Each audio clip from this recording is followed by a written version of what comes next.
Kerala Blasters മഞ്ഞപ്പട. ബ്ലാസ്റ്റേഴ്സിന്റെ ആരാധക കൂട്ടത്തിന്റെ പേരാണ് മഞ്ഞപ്പട.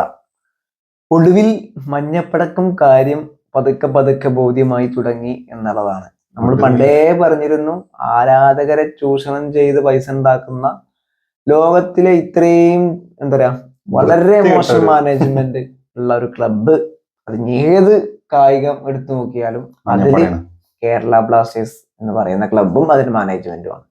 അത് നമ്മളൊക്കെ പറയുമ്പോൾ കുറെ ആരാധകരൊന്നും ചീത്ത വിളിക്കുക, തെറി കമന്റുകളൊക്കെ ഇടുക ഒക്കെ ചെയ്തിരുന്നു. പക്ഷെ ഇപ്പം അവർക്കും ബോധ്യമായി തുടങ്ങിയിട്ടുണ്ട്. സന്തോഷം. ഒടുവിൽ കുറ്റസമ്മതം നടത്തി. ഒടുവിൽ ലാസ്റ്റിന് തോൽവി എന്ന് പറയുന്നത് ബാംഗ്ലൂരിൽ പോയി 4-2 ബാംഗ്ലൂരിനോട് തോക്കുന്നു. മാനം കെട്ട് തോറ്റപ്പോൾ, അതായത് ബാംഗ്ലൂരിൽ നിന്ന് തോറ്റപ്പോൾ നമ്മൾ പറഞ്ഞു അവിടെ പോയി പകരം വീട്ടുന്നു. അവിടെ പോയി 4 ഗോള് വാങ്ങി 2 ഗോള് അടിച്ച് 2 ഗോളിന് തോറ്റു. അപ്പൊ ഒടുവിൽ ഈ മഞ്ഞപ്പട ആരാധക കൂട്ടത്തിന്റെ ഒരു പ്രസ്താവന വന്നത് ടിക്കറ്റ് വിൽപ്പനയുമായി സഹകരിക്കില്ല എന്നുള്ളതാണ്.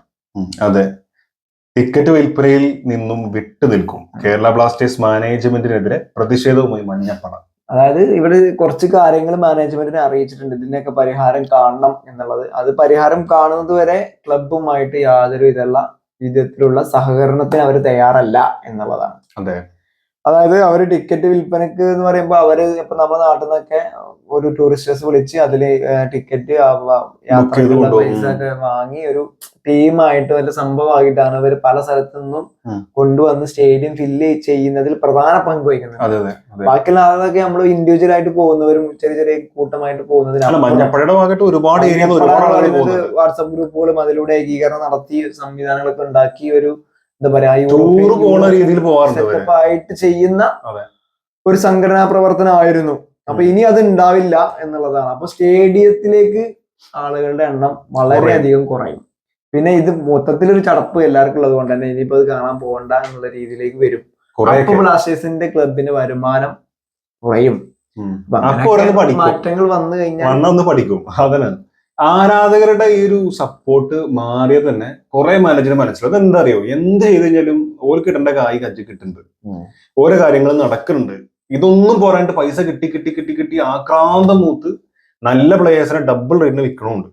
അങ്ങനെ നല്ല നല്ല പ്ലേയേഴ്സിനെ കണ്ടുപിടിച്ചിട്ട് സീസണിൽ കൊണ്ടുവരും. എന്നിട്ട് 1-2 സീസൺ ബ്ലാസ്റ്റേഴ്സിന് വേണ്ടി കളിപ്പിച്ചാൽ അവർ നല്ല ടോപ്പ് സ്കോററോ അല്ലെങ്കിൽ നല്ലൊരു പ്ലെയർ ആവാ. എന്നിട്ട് ബാക്കിയുള്ള നല്ല പ്ലെയർ ആവാന്ന് മാത്രമല്ല, ഈ ബ്ലാസ്റ്റേഴ്സിൽ വരുമ്പോൾ ഒരു ഉപകാരം എന്താ വെച്ച് കഴിഞ്ഞാല്, നല്ല പ്ലെയറിന് അത്യാവശ്യം കളിച്ചാൽ തന്നെ ബ്ലാസ്റ്റേഴ്സിൽ ഒന്ന് മെച്ചപ്പെട്ട കളി കാഴ്ചവെച്ചാൽ ആരാധകർ ഉള്ളതുകൊണ്ട് ഭയങ്കരമായിട്ട് ഫേമസ് ആവും.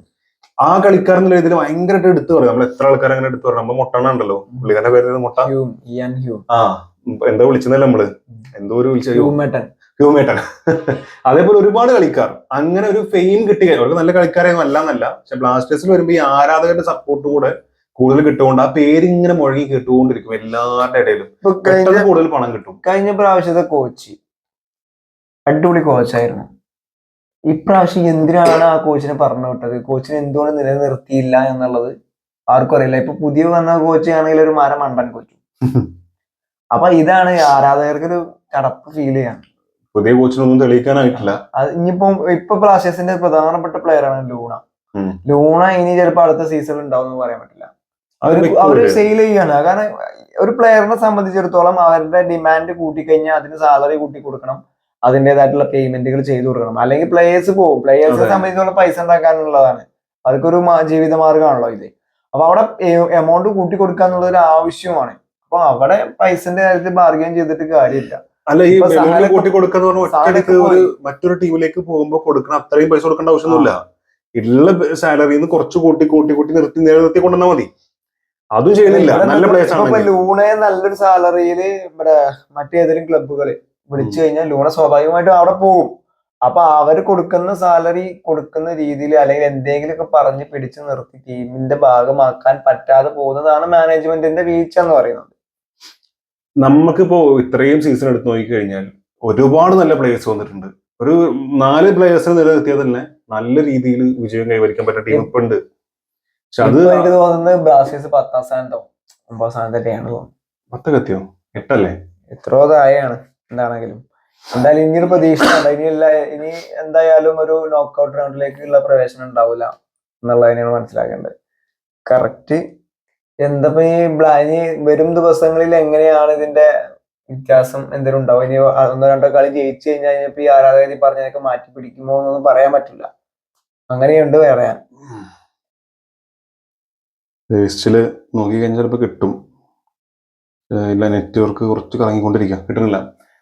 എന്തായാലും വളരെ മോശം അവസ്ഥയിലാണ് ഇപ്പോ ടീം മഞ്ഞപ്പട എടുത്തുള്ള ഈ തീരുമാനത്തിൽ. കുറച്ച് കാലങ്ങളായിട്ട് അങ്ങനെയാണ്. അല്ല, മഞ്ഞപ്പട എടുത്തുള്ള ഈ ഒരു തീരുമാനത്തിന് ഫുൾ സപ്പോർട്ട് ചെയ്യുന്നു. ഇത്തരത്തിൽ തിരിച്ചടിച്ചാൽ മാത്രമേ അവർക്ക് മനസ്സിലാവുള്ളൂ, അല്ലാതെ ഒരിക്കലും മനസ്സിലാക്കൂല എന്നുള്ള എന്റെ അഭിപ്രായം. അല്ല, ഇനി മനസ്സിലാക്കാൻ സാധ്യത കുറവ്. മൊത്തത്തിൽ ISL ഒരു എന്താ പറയാ ചളിപ്പരിപാടി തുടങ്ങിയിട്ടുണ്ട്. ഫ്ലോപ്പാണ് ഭയങ്കരമായിട്ട് ചടച്ച്. ഫ്ലോപ്പ് എന്ന് പറയാൻ പറ്റില്ല. ഇതിലിപ്പോ 1-2 ക്ലബുകൾ മാത്രമേ പ്രോഫിറ്റ് ഉള്ളൂ. ബ്ലാസ്റ്റേഴ്സും ബാംഗ്ലൂർ FC അതുപോലെ മോഹൻ ബഗാൻ 1-2 ക്ലബുകൾ മാത്രമേ പ്രോഫിറ്റ് ആയിട്ടുള്ളൂ. ബാക്കിയുള്ള ടീമുകളൊന്നും പ്രോഫിറ്റബിൾ ആയിട്ടല്ല. ചെന്നൈക്ക് നല്ല കളി കളിക്കില്ലേ? കളി കളിച്ചോണ്ട് കാര്യമില്ല. പൈസ കാണെങ്കിൽ ടിവിയിൽ ആളുകൾ കാണണം, ഇവർക്ക് സ്റ്റേഡിയത്തിൽ ആളുകൾ ISL ഒക്കെ പല കളികൾക്കും കാണികളുടെ എണ്ണം വളരെ കുറവാണ്. പിന്നെ എന്താ വെച്ചാൽ തീരെ സ്റ്റാൻഡേർഡ് ഇല്ല റഫറിമാര്. ഇപ്പൊ നമ്മുടെ കാസർഗോഡ് തൃക്കരിപ്പൂർ നടന്നിട്ടുള്ള സെവൻസിൽ വരെ ഈ പറയുന്ന വാർ സിസ്റ്റം കൊണ്ടുവന്നിട്ടുണ്ട്. ഇപ്പോഴും ISL വാർ സിസ്റ്റം പോയിട്ട് മര്യാദയ്ക്ക് ഒരു റഫറിങ് പോലും നടക്കുന്നില്ല എന്നതാണ്. എല്ലാ കളിയിലും അതും ബ്ലാസ്റ്റേഴ്സിന്റെ തോൽവികൾക്ക് ഒരു പ്രധാന കാരണം അതും കൂടിയാണ്. അതുകൂടി പറയണം. എല്ലാ കളിയിലും 1-2 ഡിസിഷൻസ് റഫറിന്റെ ഭാഗത്തു നിന്ന് പറ്റുകയാണ്. ഈ ഡിസിഷൻ തെറ്റ് പറ്റുന്നത് നമുക്ക് ക്ഷമിക്കാം, പക്ഷെ ആ തെറ്റ് പറ്റുന്നതിന് വാല്യൂ വലുതാണ്. ചിലപ്പോ ആ ഒരു തെറ്റിന്മയായിരിക്കും ഒരു ടീം തോറ്റു പോകുന്നത്. അപ്പൊ തോക്കുമ്പോ ആ പോയിന്റ് മിസ്സായി പോകുന്നത് ആ ടീമിന്റെ മുന്നോട്ട് പോക്കിന് വളരെയധികം ബാധിക്കുന്നുണ്ട്. അപ്പൊ ഈ റഫറിംഗ് ഒക്കെ വളരെ വളരെ വളരെ വീക്കാണ് ISL. തോന്നുന്ന പോലെ ഞാൻ പറഞ്ഞ ടൂർണമെന്റ് പിരിച്ചുവിടണം. എനിക്ക് അങ്ങനെ തോന്നുന്നത് കുറച്ച് സ്റ്റാൻഡേർഡിൽ സാധനം ചെയ്യാൻ പറ്റും ചെയ്യാം. അല്ലെ, വേറൊരു കാര്യം കൊണ്ടുണ്ട്. നമുക്ക് ഇപ്പോ കേരള ബ്ലാസ്റ്റേഴ്സിനെ സംബന്ധിച്ചിടത്തോളം, ഇപ്പൊ ഞാൻ ബ്ലാസ്റ്റേഴ്സിനെ ഇഷ്ടപ്പെടുന്ന ഒരാളായിരുന്നു, ഒരു കണ്ടിട്ട് കണ്ടൂടാ. അത്തരത്തിൽ ഒരു പക്ഷെ നമ്മുടെ മൈൻഡ് അങ്ങനെ ആയതുകൊണ്ടുള്ള ഒരു പ്രശ്നം ഉണ്ടാവും. അല്ല, ടൂർണമെന്റ് മോശമാണെന്ന് തോന്നിയില്ല. ടൂർണമെന്റ് സംഘാടനം വളരെ മോശമാണ്. ഇതില് പ്രൈസ് മണി വളരെ കുറവാണ്. പിന്നെ ഇത് വേണ്ട രീതിയിൽ മാർക്കറ്റ് ചെയ്യപ്പെടുന്നില്ല. പിന്നെ സ്റ്റാൻഡേർഡ് ഉണ്ടായിരുന്നു, പക്ഷെ ഇത് നല്ലൊരു തുടക്കം കിട്ടിയിരുന്നു, കുഴപ്പമില്ലാത്ത രീതിയിൽ പോയിരുന്നു. പക്ഷെ അത് പിന്നീട് കണ്ടിന്യൂറ്റി നഷ്ടപ്പെട്ടു പോയി. തുടക്കത്തിൽ അതിഗംഭീരമാണ്. പിന്നെ വരും സീസണിൽ എന്തെങ്കിലും മാറ്റങ്ങൾ വരണം, അപ്ഡേഷൻസ് വരണം, എന്തെങ്കിലും ഡെവലപ്മെന്റുകൾ വരണം.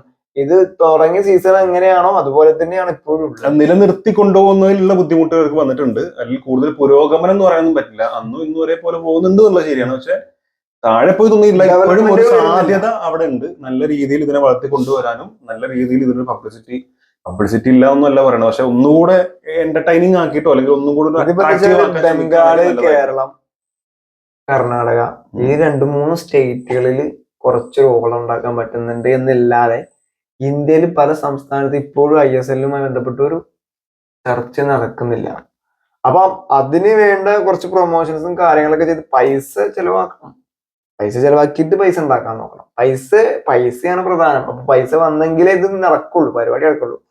ഇപ്പം പൈസ വരണമെന്നുണ്ടെങ്കിൽ കൂടുതൽ ആളുകൾ കാണണം. ചാനലുകളാണെങ്കിലും നേരിട്ട് സ്റ്റേഡിയത്തിലാണെങ്കിലും ഒക്കെ. ചില കളിക്കൊക്കെ 5000 ആളുകൾ പോലും ഇല്ലാത്ത കളി നടക്കുന്നുണ്ട്.